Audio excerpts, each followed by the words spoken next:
semuanya, selamat datang di podcast kami, Ngemil Ilmu.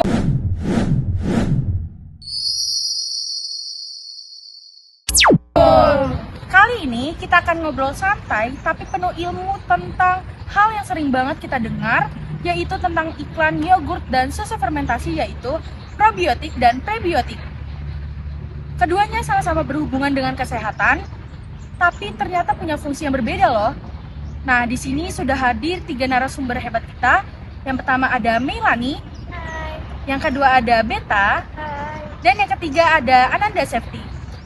Lalu, tentunya saya tidak sendirian. Saya ditemani 2 teman saya, yaitu Ashifa dan Levia, yang akan ikut bertanya dan berdiskusi tentang serunya seputar topik hari ini.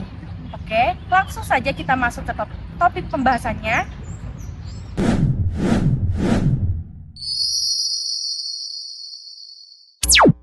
Sekarang ini banyak banget produk makanan dan minuman yang mencantumkan kata mengandung probiotik. Nah, sebenarnya apa sih yang dimaksud probiotik? Lalu apakah benar probiotik itu sejenis bakteri yang bisa membantu tubuh kita?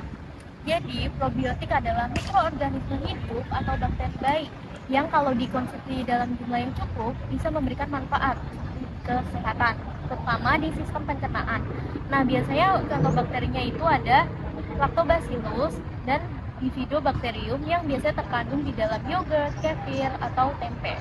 Jadi probiotik itu jika dikonsumsi dalam jumlah cukup itu dapat membantu kesehatan, terutama sistem pencernaannya. Nah, tadi sudah dijelaskan mengenai probiotik. Nah, saya juga sering dengar istilah prebiotik yang katanya berbeda tapi saling berikatan. Nah, apa sih sebenarnya prebiotik itu dan apa perbedaan antara probiotik dan prebiotik? Jadi bedanya prebiotik bukan bakteri hidup, tapi merupakan makanan bagi bakteri baik di usus. Prebiotik merupakan serat atau karbohidrat kompleks yang tidak bisa dicerna tubuh tetapi digunakan oleh bakteri baik untuk tumbuh. Contohnya bisa ditemukan di pisang, bawang, asparagus, dan gandum. Nah, jadi perbedaan ada di kalau prebiotik itu tidak bisa dihasilkan oleh tubuh, akan tetapi dia itu berguna untuk tubuh. Ya. Kalau begitu, karena prebiotik dan probiotik itu baik sama-sama baik untuk tubuh, apakah sebaiknya keduanya dikonsumsi secara bersamaan? Jika keduanya bisa dikonsumsi secara bersamaan, bagaimana cara mengkombinasikan ke makanan sehari-hari? Nah, idealnya tuh iya, kombinasi keduanya disebut simbiotik. Nah, misalnya kamu memakan yogurt yang mengandung probiotik bareng dengan memakan pisang yang mengandung prebiotik.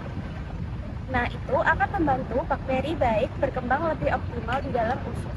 Oh, jadi kalau dikombinasikan itu malah lebih baik gitu ya? Nah, setelah tahu cara kerjanya, saya penasaran nih, sebenarnya apa sih manfaat utama dari probiotik dan prebiotik bagi tubuh kita?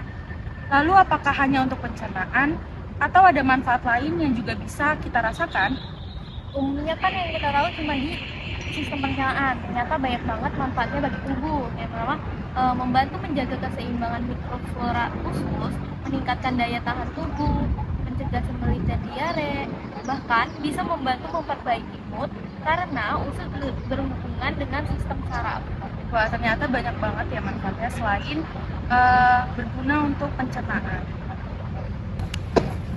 Nah, jika manfaatnya sebanyak itu, jadi aman dong jika dikonsumsi sehari-hari. Tapi aku juga pernah dengar jika prebiotik itu ketika dikonsumsi setiap hari, itu dapat menimbulkan efek yang tidak baik untuk tubuh. Nah, efeknya itu dapat berupa apa aja? Konsumsi probiotik setiap hari aman jika sesuai dosis yang direkomendasikan. Mengonsumsi secara berlebihan tidak meningkatkan manfaat dan malah bisa memicu gangguan pencernaan dan efek samping lainnya. Oh, jadi seperti itu. Ya. Supaya lebih mudah dipahami, bisa nggak dijelasin contoh makanan atau minuman apa saja yang mengandung probiotik dan prebiotik? Nah, untuk makanan yang mengandung probiotik yaitu ada yogurt, kefir, tempe, kimchi, dan juga fermentasi.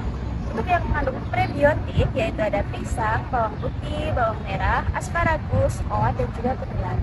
Jadi seperti itu. Nah, jadi sekarang kita tahu kalau probiotik itu bakteri baik yang dapat membantu usus kita tetap sehat. Sedangkan prebiotik adalah makanannya.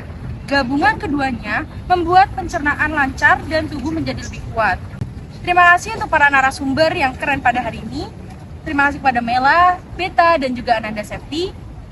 Tidak lupa untuk kedua rekan saya, Ashifa dan Levia, yang sudah memberikan pertanyaan yang sangat menarik.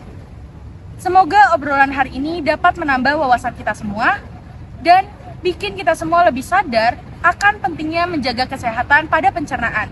Sampai jumpa di episode berikutnya dan tetap jaga kesehatan. Bye-bye!